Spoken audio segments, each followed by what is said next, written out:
Assalamualaikum warahmatullahi wabarakatuh. Kami dari kelompok 7, saya Istiqomah Sani dan di samping saya Dwi Puspitasari. Kami akan mempresentasikan sebuah makalah yang berjudul Akuntansi Manajemen Sektor Publik yang akan dibaca oleh saya sendiri. Akuntansi sektor publik. Akuntansi sektor publik merupakan mekanisme teknik dan analisa akuntansi yang diterapkan pada pengelolaan dana masyarakat di lembaga-lembaga tinggi negara dan departemen-departemen di bawahnya, pemerintah daerah, BUMN, BUMD, LSM, dan yayasan sosial, maupun pada proyek-proyek kerjasama sektor publik dan swasta. Berbagai buku Anglo-Amerika mengartikan akuntansi sektor publik sebagai mekanisme akuntansi swasta yang dilakukan dalam praktik-praktik organisasi publik. Berdasarkan berbagai buku lama terbit Eropa Barat, akuntansi sektor publik berusia dengan akuntansi pemerintah. Ruang lingkup akuntansi sektor publik. Secara spesifik, di Indonesia, ruang lingkup organisasi sektor publik meliputi lembaga-lembaga tinggi negara dan departemen-departemen di bawahnya, pemerintahan daerah, yayasan politik, perguruan tinggi, serta organisasi-organisasi publik non-profit. Bidang utama dari akuntansi sektor publik yaitu akuntansi pemerintah pusat, akuntansi pemerintah daerah, akuntansi partai politik, akuntansi LSMN, akuntansi yayasan, akuntansi pendidikan, sekolah dan perguruan tinggi, akuntansi kesehatan, puskesmas atau rumah sakit, akuntansi tempat peribadatan, masjid, gereja, wihara, atau pura. Manajemen, governance, dan administrasi. Manajemen menurut Manulang atau Atik Ratminto 2012-1 mendefinisikan manajemen sebagai suatu seni dan ilmu perencanaan, perorganisasian, pengarahan, penyusunan, dan pengawasan daripada sumber daya manusia untuk mencapai tujuan yang telah ditetapkan terlebih dahulu. Sedangkan menurut GR dari Hasibuan 2009-26 mendefinisikan manajemen sebagai suatu proses yang khas yang terdiri dari tindakan-tindakan perencanaan, pengarahan, dan pengendalian yang dilakukan untuk menentukan serta mencapai sasaran-sasaran yang telah ditentukan melalui pemanfaatan sumber daya manusia dan sumber-sumber lainnya. Governance. Good governance juga banyak diartikan sebagai cara berpemerintahan yang baik dan amanah, di mana tertata hubungan yang sinergis dengan masyarakat luas, stakeholders. Masyarakat turut berpartisipasi aktif dalam proses dan pengambilan keputusan pemerintahan dan pembangunan melalui saluran-saluran yang ke lembaga yang resmi maupun secara informal.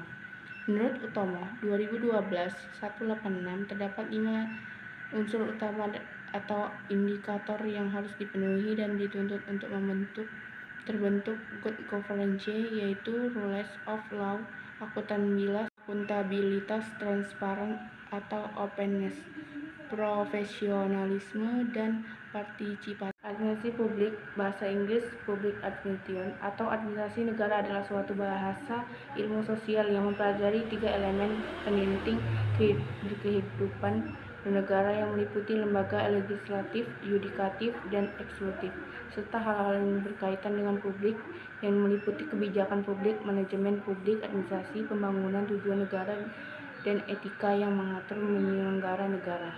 Akuntansi manajemen dan akuntansi keuangan.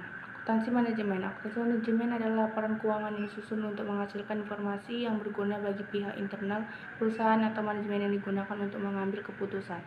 Hasil dari akuntansi manajemen kadang tidak dipublikasikan untuk pihak eksternal. Fungsi manajemen adalah sebagai berikut. 1. Perencanaan, yaitu proses menentukan apa yang hendak dicapai perusahaan dan apa saja tahap yang harus dilakukan. 2.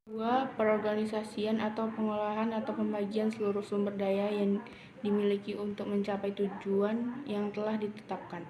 Pengarahan, pemberian segenap petunjuk teknik pada semua orang dalam organisasi. Pengendalian, yaitu segenap aktivitas untuk memastikan semua rencana dan pengarahan berjalan sesuai. Pengambilan keputusan adalah menetapkan kebijakan tertentu dari sekian banyak pilihan yang tersedia. Peranan akuntansi manajemen. Akuntansi manajemen bertanggung jawab untuk mengidentifikasikan, mengumpulkan, mengukur, menganalisis, menyiapkan, mengintegrasikan, dan mengkomunikasikan informasi yang dibutuhkan oleh manajemen untuk mengambil keputusan. Akuntansi manajemen biasanya terlibat secara langsung dalam proses manajemen sebagai anggota penting dalam tim manajemen, misalnya sebagai kontroler, kepala bagian akuntansi, dan manajemen akuntansi biaya. Selanjutnya, akuntansi keuangan. Akuntansi keuangan merupakan hal yang sangat penting bagi sebuah perusahaan. Akuntansi keuangan adalah jantung perusahaan. Uang yang keluar masuk perusahaan harus jelas sehingga perusahaan dapat dengan mudah melacak perputarannya. Disinilah akuntansi keuangan berperan. Akuntansi keuangan ini digunakan untuk menyajikan laporan yang menunjukkan laporan status terkini perusahaan sebagai tolak ukur pengambilan keputusan oleh manajemen perusahaan. Fungsi akuntansi keuangan secara lengkap yaitu laporan kepada manajemen perusahaan mengetahui keuntungan dan kerugian, pembagian keuntungan atau profit, membantu mencapai tujuan perusahaan, monitor dan controlling sebagai pengawasan.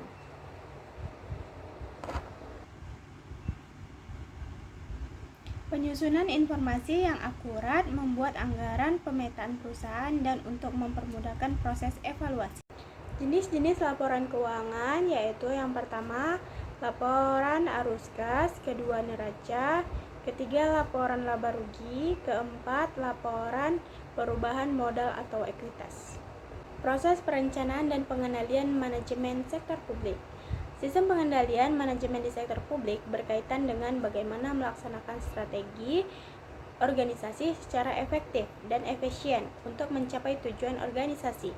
Sistem pengendali manajemen menjadi fungsi kritis bagi keberlangsungan pelayanan organisasi di sektor publik karena kegagalan penerapan pengendalian manajemen mengakibatkan kerugian dan kondisi yang tidak konduktif bagi organisasi.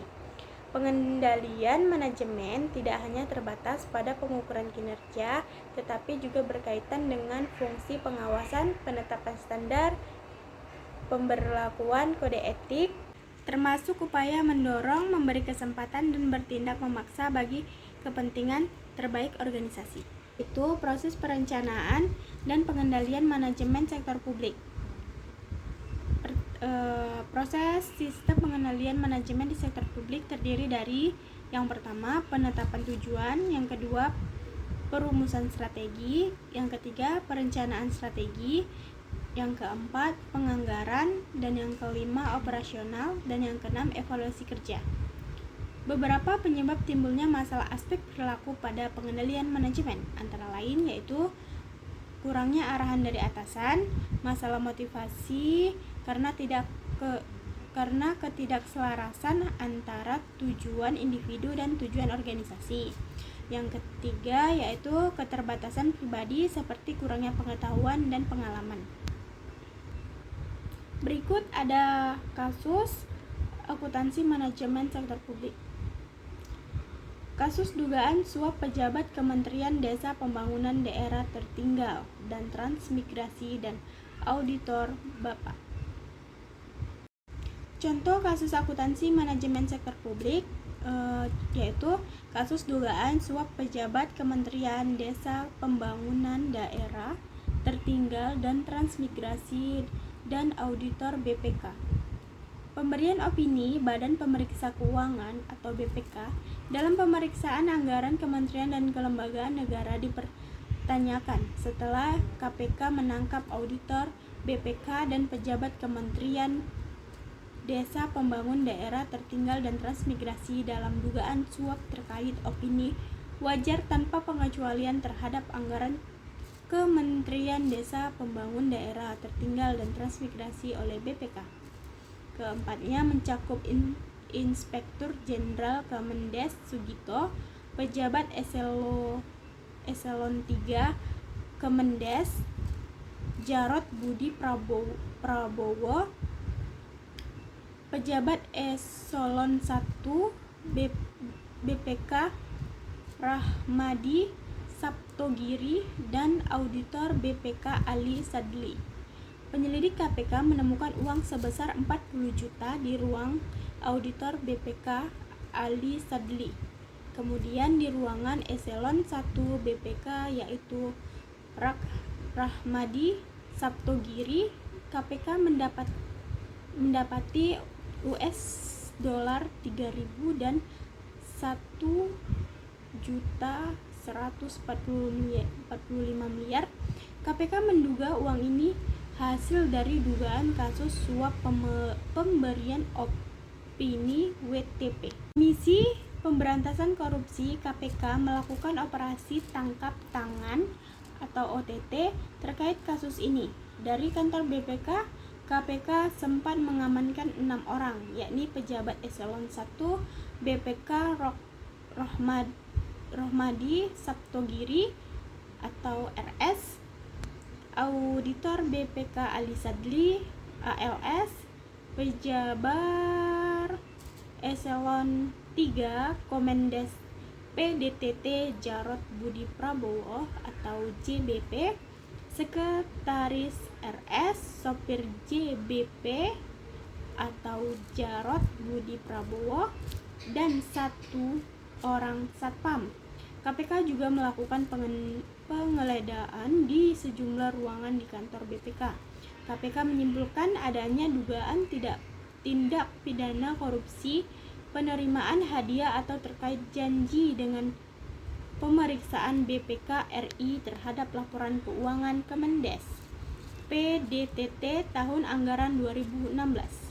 KPK menemukan dugaan korupsi dalam bentuk suap terkait pemberian opini wajar tanpa pengecualian WTP oleh BPK RI terhadap laporan keuangan Kemendes PDTT.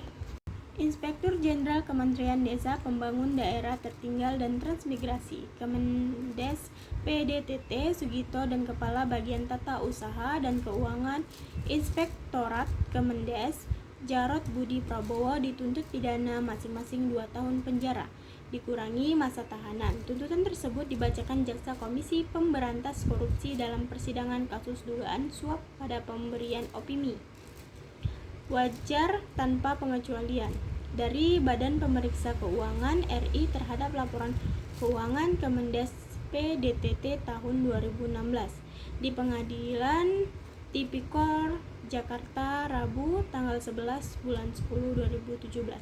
Selain itu, kedua terdakwa juga dituntut membayar denda. Sugito dituntut untuk membayar denda 250 juta subsidiar 6 bulan kurung. Sementara Jarod dituntut membayar denda 200 juta subsidiar 6 bulan kurung. Sekian dari presentasi kami. Mohon maaf bila ada kesalahan. Wabillahi taufiq wal hidayah. Wassalamualaikum warahmatullahi wabarakatuh.